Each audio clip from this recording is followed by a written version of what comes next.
Now, as time passed after my accident, I'm sure you all could imagine that there was an enormous amount of scar tissue that began to develop everywhere on my body where I had been burned. My scars were severely contracting.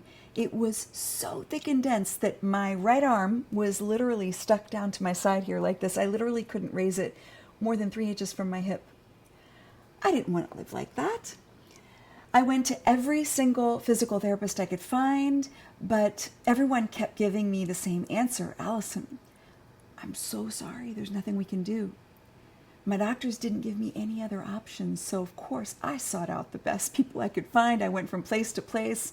At one point, I even had photos taken and my file copied and sent across the country. But I kept getting the same answer. Allison, I'm so sorry. But I persisted, and I waited, and I persisted. And finally, one day, the phone rang. It was a physical therapist out of Vail, Colorado, all the way across the country. She was a very young woman, recently out of her graduate program, and she said, I studied your file and the photos. If you're willing to do the work, I think I can get you your arm back. So I moved to Colorado. Every single day, my physical therapist, Tracy, would lay me down on her medical table, and with all of her weight, she would shove my shoulder blade into place to keep it where it needed to be to protect it, while she had a male therapist at the end of the table pulling my arm up and over my body with all of his strength. You see, what Tracy had seen in those photos in the medical records was that over 1 year later still, there was this teeny tiny little wound under my arm on the edge of my armpit that would never close over and heal no matter what the doctors tried. But she decided this was a gift. She decided we were going to physically tear open that little wound under my arm. Every day they would pull and pull. It would bleed every time. It hurt, but I didn't care. I wanted my arm back. We made progress every day, a quarter of an inch at a time, until my arm eventually here totally upright, and now I have my arm back 100%. Never give up. Chutzpah, feistiness, courage, determination. This is what life requires of us. Being gentle and loving was not enough to save me when I felt like life knocked me down again and again. What really saved me in the end was guts. And I found out you can be tender-hearted and fierce.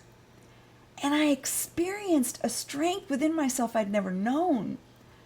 I learned that I have to be 100% fully in charge of my life, that I'm driving my life.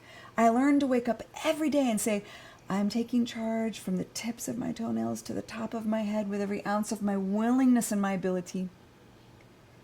When we can learn how to stop resisting our challenges and instead learn to embrace them, something is born in us that is so much better, so much stronger, so much more powerful than we ever thought possible.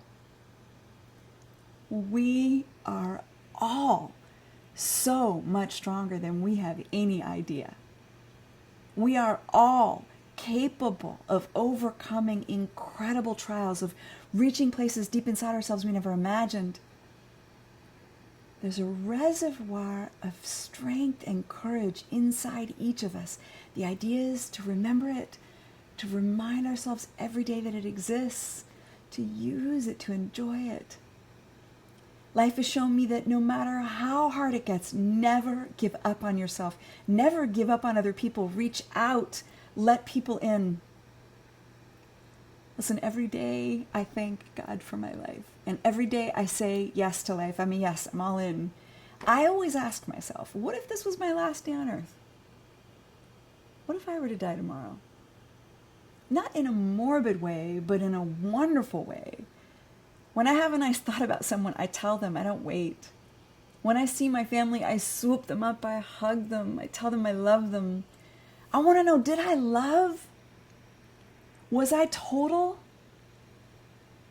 I know every day I have a chance to bring goodness into this world, and I'm going to want to know when I die one day that I lived wholeheartedly